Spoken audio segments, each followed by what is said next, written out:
Mesdames et messieurs, bonjour et bienvenue à l'émission Eco & Co, l'émission économie de Conseil News TV. Aujourd'hui, on reçoit Si Abdelrahim El-Youmni, l'économiste qu'on ne présente plus, pour nous parler et décrypter ensemble l'actualité chaude économique au niveau national, Europe et international. Si Abdelrahim, bonjour. Si Nabil, merci pour l'invitation et ravi de participer à votre émission.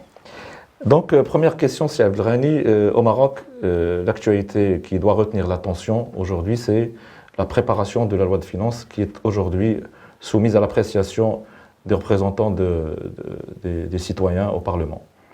Si vous voulez, c'est une gymnastique perpétuelle, d'année en année. C'est aussi ce que connaissent tous les pays du monde. Tous les pays du monde connaissent aujourd'hui cette actualité. Nous sommes sur des projets de loi de finances qui durent en général du mois de mai jusqu'au 31 décembre et qui sont validés. Et une fois validés, ils deviennent des lois de finances 2025. Donc on est à l'aube d'une loi de finances 2025, une fois validée par le Parlement. Ce projet, il est particulièrement important parce qu'il intervient dans une conjoncture très difficile pour l'économie marocaine.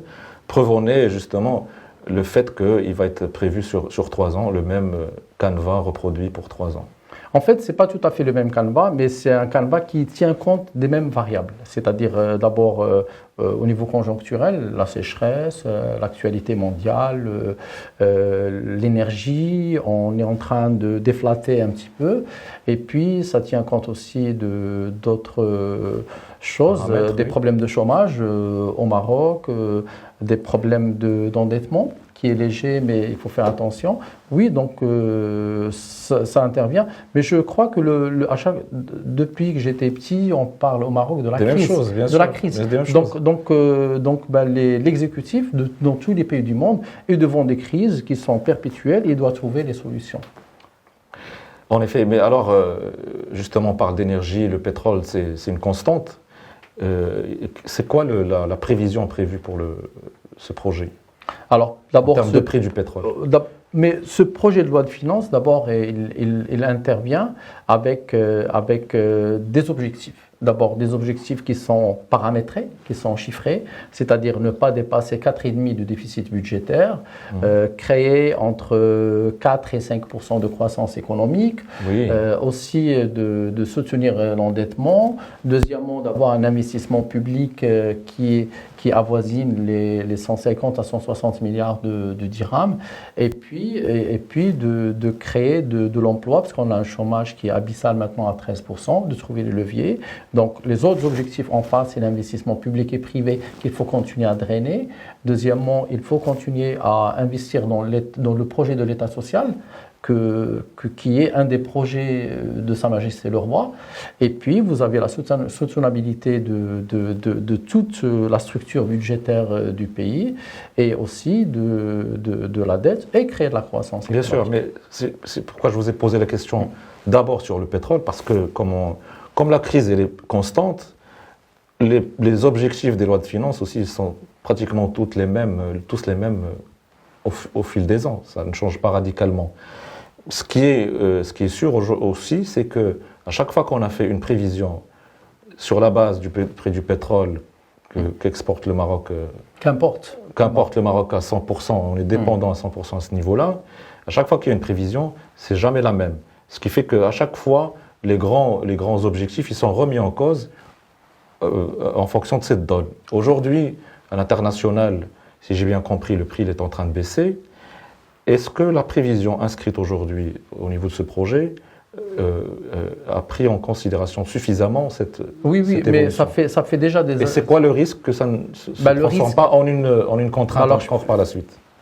Alors, d'abord, le Maroc a toujours tablé, depuis des années, depuis 5-6 ans, sur un pétrole à $90. Ça, c'est la première des choses, le baril.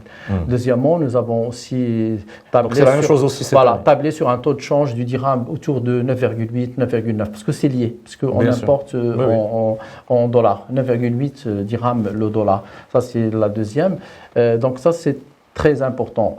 Mais vu la conjoncture internationale, il y a une baisse graduelle du cours du baril de pétrole. Et le pétrole, il faudrait savoir, ce que depuis maintenant 3 années qu'on importe du pétrole, mais on importe aussi du gasoil et de l'essence. C'est-à-dire parce qu'on n'a plus on fait plus de raffinage, on n'a plus de raffinerie au Maroc. Et le pétrole ne sert surtout à l'électricité. Les Marocains ne le savent pas.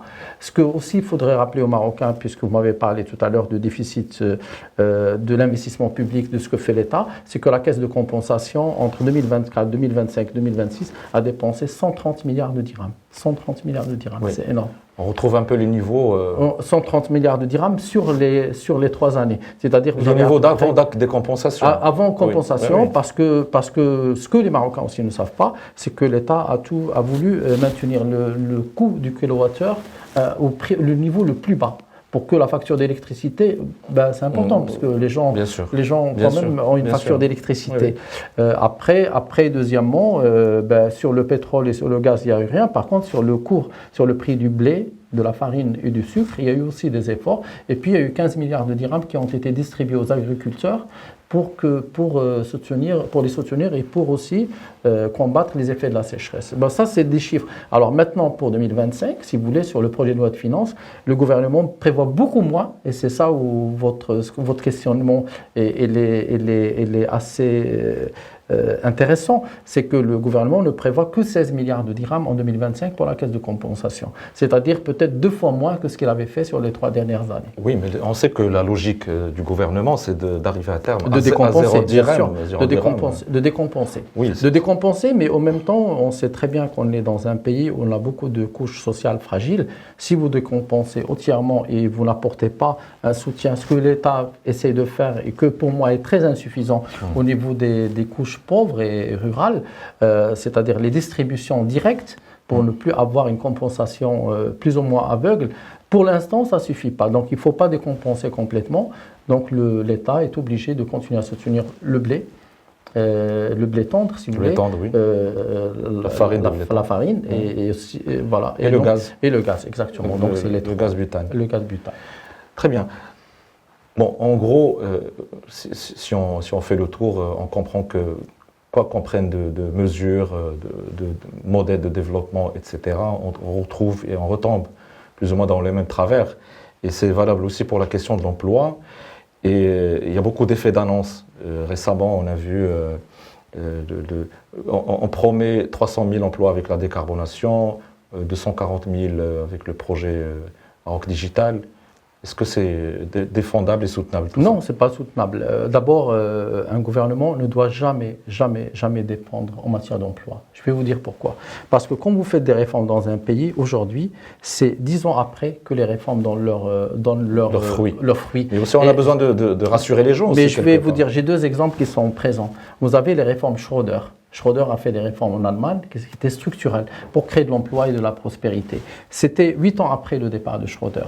Vous prenez François Hollande, il a aussi fait des réformes avec la politique de l'offre. Et c'est Emmanuel Macron qui a récupéré les fruits au niveau de l'emploi. Parce qu'on a un taux de chômage de 7%, il était à 11% en 2014. Justement, pour après, le cas Macron, c'est à lui qu'on attribue ces Non, mais c'est pas lui, c'est toujours les réformes. Donc c'est les réformes qui ont eu lieu sous son mandat. Bien sûr, bien sûr. Pas Hollande, justement. Non, mais les réformes ont été faites quand Macron était ministre des Finances et de l'économie aussi, et que Macron... Je veux dire que c'est à partir de 2017 qu'on... Oui, on a commencé avant. Non, mais en 2014, la politique de l'offre. Très bien, ok. Voilà. Alors, si vous voulez, vous faites des réformes. Alors, aujourd'hui, par contre, le Maroc, malheureusement, ce n'est pas un pays qui sait créer les emplois. Donc, c'est vraiment le talon d'Achille de l'économie marocaine. Mais on a les projets aujourd'hui. Mais ça ne veut rien dire. Vous pouvez avoir... C'est quoi la pertinence de cette corrélation décarbonation-emploi, par exemple le gouvernement que nous avons aujourd'hui, quand il est arrivé en 2021, il a annoncé la création d'1 million d'emplois. On ne les a pas aujourd'hui. Donc, si vous voulez, là, si on dit 300 000, 250 000... Il est intéressant de rappeler le taux de chômage aujourd'hui qui est à un niveau historique. Il n'est pas dû... Par contre, là, ce n'est pas la faute du gouvernement. C'est la faute de la transition démographique qui s'accélère. C'est-à-dire que, si regardez le nombre d'étudiants à l'université, il augmente chaque année de 8-9%. Nous sommes à l'aube du pic de la transition démographique. C'est-à-dire que le nombre de jeunes qui arrivaient sur le marché emploi il y a 10 ans était de 280 000. Là, on a 350 000. Donc, c'est curieux parce que aussi, c'est une impression qui, visiblement, elle est fausse. on a l'idée que la population marocaine est en train de vieillir et que la pyramide est en train de Bien s'inverser. sûr, ça c'est vrai aussi. Avec le taux de fécondité Mais ça c'est vrai aussi. qui est un des plus Mais bas ça, de c'est la vrai. région. Mais pour devenir vieux, il faut arriver au pic de la jeunesse. Là, on est en train d'arriver au pic de la jeunesse pour être vieux en 2050. De toute façon, les démographes marocains, ils ont déjà fait ces projections. Oui. Alors, est-ce qu'on crée de l'emploi aujourd'hui? Non. Pourquoi? Parce qu'on ne sait pas faire. Est-ce qu'on doit apprendre à faire? Oui. C'est quoi le problème? C'est un problème le de problème, développement. c'est un problème, pas du modèle de développement, c'est un problème de la croissance nature. insuffisante. On n'a pas suffisamment d'ETI au Maroc, d'entreprises de taille intermédiaire, industrielles. C'est-à-dire les plus gros créateurs de réels emplois au Maroc sont des entreprises étrangères.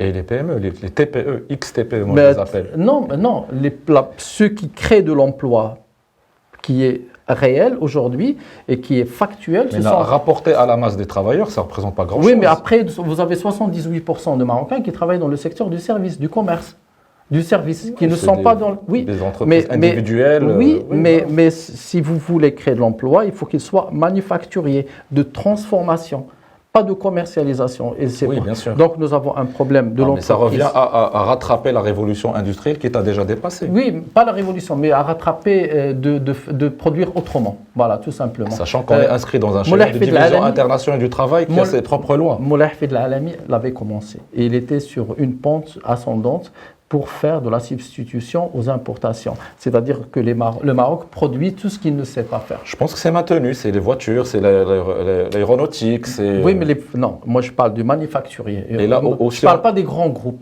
Je parle de la manufacture, c'est-à-dire produire des chaussures, produire des tables, produire des chaises, produire des stylos, produire... Voilà, c'est la manufacture. J'ai quand même envie d'avoir un exemple. Le textile, ce qui a été mis en place sous le mandat Moulay Hafid Al-Alami.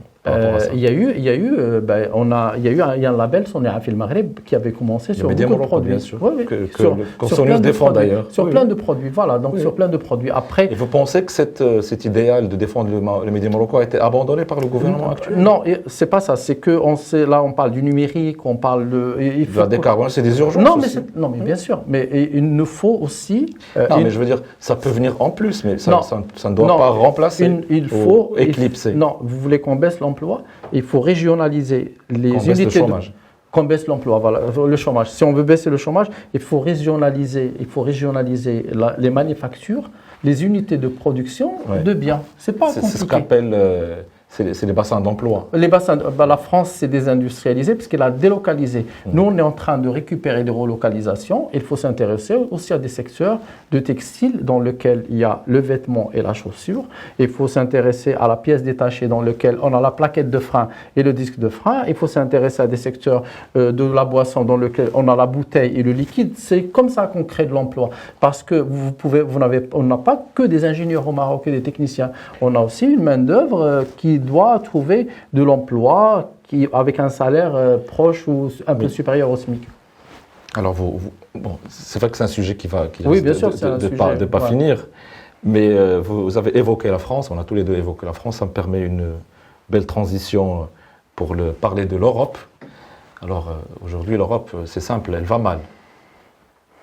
Ouais, alors comment on peut passer de si haut à si bas? Voilà, c'est comme ça qu'on peut résumer. Sachant qu'on annonce le déclin de l'Europe depuis quand même pas mal de temps. En fait, si on prend une posture... C'est pas aussi soudain que ça. Voilà, si on prend une posture politique de pays du Sud, on peut dire, ouais, le déclin. Non, c'est que le déclin, il est venu naturellement. Et on le connaîtra, nous aussi, dans 70 ans.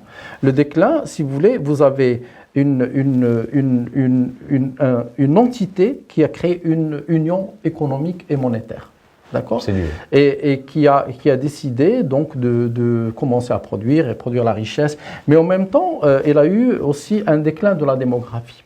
Et en même temps, elle a désindustrialisé vers les pays du Sud en suivant ce qu'on appelle la courbe du sourire. C'est-à-dire produire chez les pauvres, ramener la marchandise et gagner beaucoup d'argent. Et ça a profité aux actionnaires. C'est pour ça que le nombre de très riches a explosé.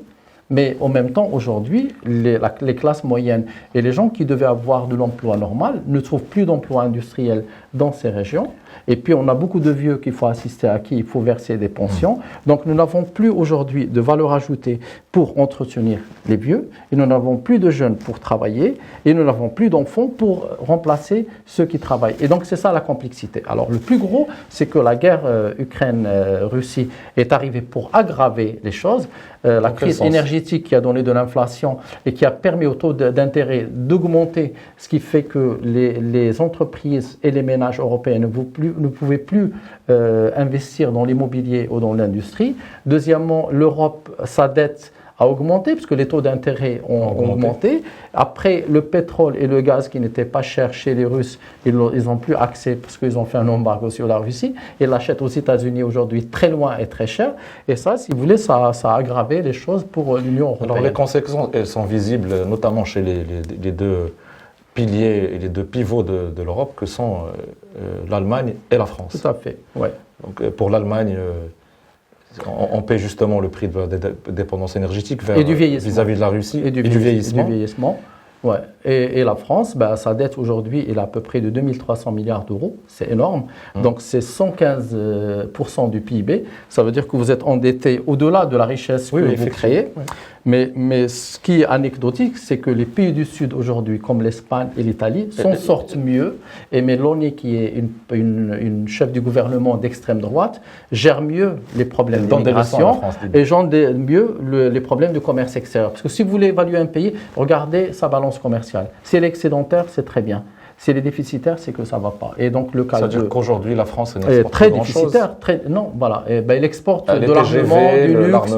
Le TGV, personne ne l'achète pour l'instant. Donc de l'armement, un peu, quelques rafales, et puis du luxe, ça c'est vrai. Oui. Mais il y a un vrai problème, parce qu'il y a aussi un vrai problème d'ETI, d'entreprises de taille intermédiaire. Les pays qui sont en train d'arriver aujourd'hui pour remplacer la France et l'Allemagne, c'est l'Indonésie. C'est la Malaisie. Donc on est en train de changer de paradigme. Il faut dire aussi que l'Europe s'est laissé surpasser en termes de transformation technologique. En fait, il y a eu deux choses. Il y a eu un modèle social qui a été excessivement généreux. Oui. Et puis il y a eu un modèle économique qui a été excessivement généreux. Alors, modèle social, le premier excessivement vis-à-vis des citoyens, et le modèle financier vis-à-vis des actionnaires. Et l'économie au milieu, on l'a perdu. Oui, en gros, la France et peut-être l'Europe en général vivaient au-dessus de ses moyens. Oui, parce qu'elle ne produisait pas suffisamment de valeur ajoutée pour répondre à ses besoins. On parlait de vache à lait. Est-ce que la France ne regrette pas aujourd'hui la vache à lait que représentait l'Afrique? Non, je ne suis pas d'accord avec vous. Non, mais c'est pour ça qu'il ne faut pas prendre des postures politiques. Ce que la France aurait dû faire, c'est de faire du transfert de technologie pour développer l'Afrique et pour faire le marché qui aurait pu remplacer l'Union européenne quand il serait fatigué. Mais ça n'a pas été fait. En gros, la Malaisie aurait dû être en Afrique aujourd'hui. Exactement. La Malaisie aurait pu être le Nigeria, aurait pu être le Niger. Je pense que les Européens ont été trop gourmands. Ils pensaient que ça serait permanent, toute cette vie. Parce que peut-être eux avaient une posture politique vis-à-vis de même... Oui, une posture politique coloniale et qui existe toujours. Et ils ne vont pas la regretter, parce que c'est comme ça. C'est la roue qui tourne? Non, parce que malheureusement non. Parce que l'Afrique aujourd'hui, elle sait faire une chose, les enfants. Elle ne sait pas faire de la technologie. La technologie aujourd'hui, il y a l'Asie qui sait la faire. La Chine, le Vietnam, Singapour, la Malaisie, l'Indonésie. Voilà. Et même quand vous regardez, par exemple, les pays des BRICS, si vous regardez à l'intérieur des pays BRICS, vous allez trouver des pays qui ont que de l'argent et des pays qui ont que de la technologie. Justement, c'est une belle transition pour notre troisième partie consacrée à l'international. Et donc, aujourd'hui, on avait décidé de parler des BRICS. Et donc, on peut finir sur cette introduction avant d'attaquer le problème du commerce international. Oui, alors, si vous voulez, quand vous regardez cette poupée russe qui est les BRICS, à l'intérieur, vous avez des géants économiques, après, vous avez des géants géopolitiques, et puis vous avez des nains qui n'ont que des capitaux. je parle des BRICS, C'est les plus large. pays pétroliers. Pays pétroliers, voilà. Vous prenez prendre les Émirats Arabes Unis, l'Arabie Saoudite. Après, il y a d'autres qui viennent qu'avec la démographie. Non, ça pourrait être un peu. Non, mais mal technologique. Je parle sur le niveau technologique. C'est-à-dire, c'est des pays. Il faut regarder sur l'échange commercial. En fait, vous allez dans ce qu'on appelle oui, la configuration international qu'est-ce qu'il y a trade. dedans? Vous regardez dans le trade ce que ces pays exportent. C'est du pétrole, on le sait très bien. Du pétrole, du gaz. Donc vous avez l'Arabie Saoudite, les Émirats Arabes Unis, et les Émirats Arabes Unis, c'est un petit pays. Mais l'Afrique du Sud dans tout cela, qu'est-ce qu'elle représente? L'Afrique du Sud, rien, pas grand-chose, c'est de la géopolitique. Après, vous avez le Brésil, oui, il a des chances de venir. Le Brésil, la Chine, l'Inde. Voilà, l'Inde aussi. Vous avez un pays qui est... Alors, vous avez deux pays africains, l'Égypte et l'Éthiopie qui ont, mais sur lesquels il y a un pari des BRICS pour qu'ils deviennent des géants économiques, ce qui n'est pas impossible s'ils travaillent. Mais de toute façon... Alors, pourquoi ils ont pu le faire et les Africains n'ont pas pu le faire? De faire quoi De devenir l'Inde d'aujourd'hui, de devenir la Chine d'aujourd'hui. Devenir la Malaisie d'aujourd'hui, l'Indonésie d'aujourd'hui. Ce qu'ils sont devenus aujourd'hui, parce que c'était quand même le tiers-monde à un certain moment. Parce que je vous dis, parce que ces anciennes colonies africaines ont été empêchées par les anciens colonisateurs d'accéder à la connaissance, à la science, à l'industrie, au développement. On aurait pu aussi empêcher l'Inde et la Chine.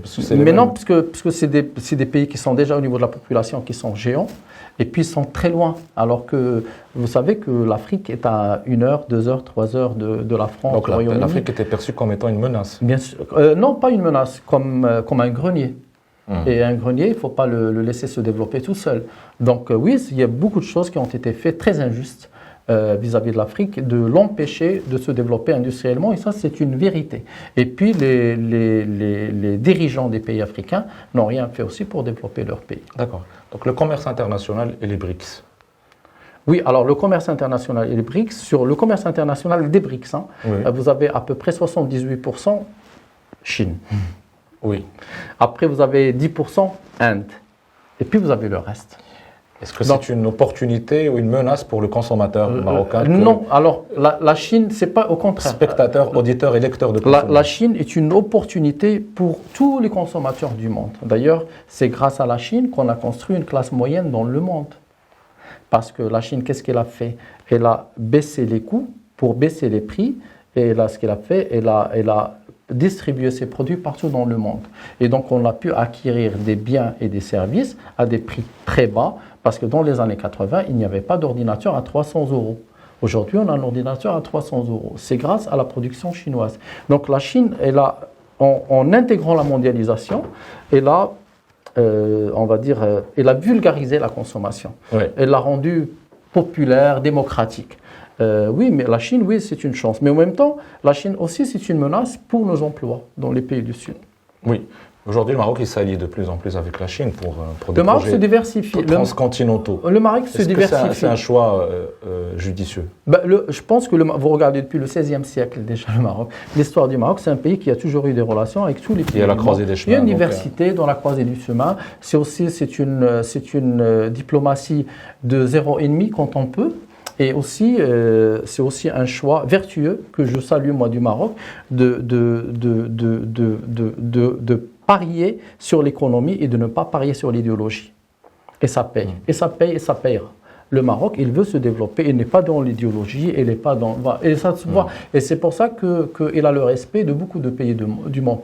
Et puis c'est un pays qui pourra prospérer et il faut être au travail, il ne faut pas être dans l'île parce que ça retarde. Effectivement. Donc, voilà. Deux conclusions à retenir de cet entretien. Parier sur l'économie, pas sur l'idéologie. Et sur la technologie. Et sur la technologie, puis bien sûr travailler et travailler. Voilà, travailler. Il n'y a rien qui soit gratuit, il faut travailler. Et il faut trouver le chemin de l'emploi pour les Marocains. Si Abdrani, merci de votre énergie, votre pertinence. C'était un plaisir de vous recevoir. Et voilà, dans l'espoir de vous recevoir une prochaine fois. Je vous remercie pour l'invitation et pour cet échange. Mesdames et messieurs, c'est ainsi que notre émission pour aujourd'hui prend fin. Je vous remercie de votre attention et vous donne rendez-vous pour un prochain épisode de notre émission Eco & Co.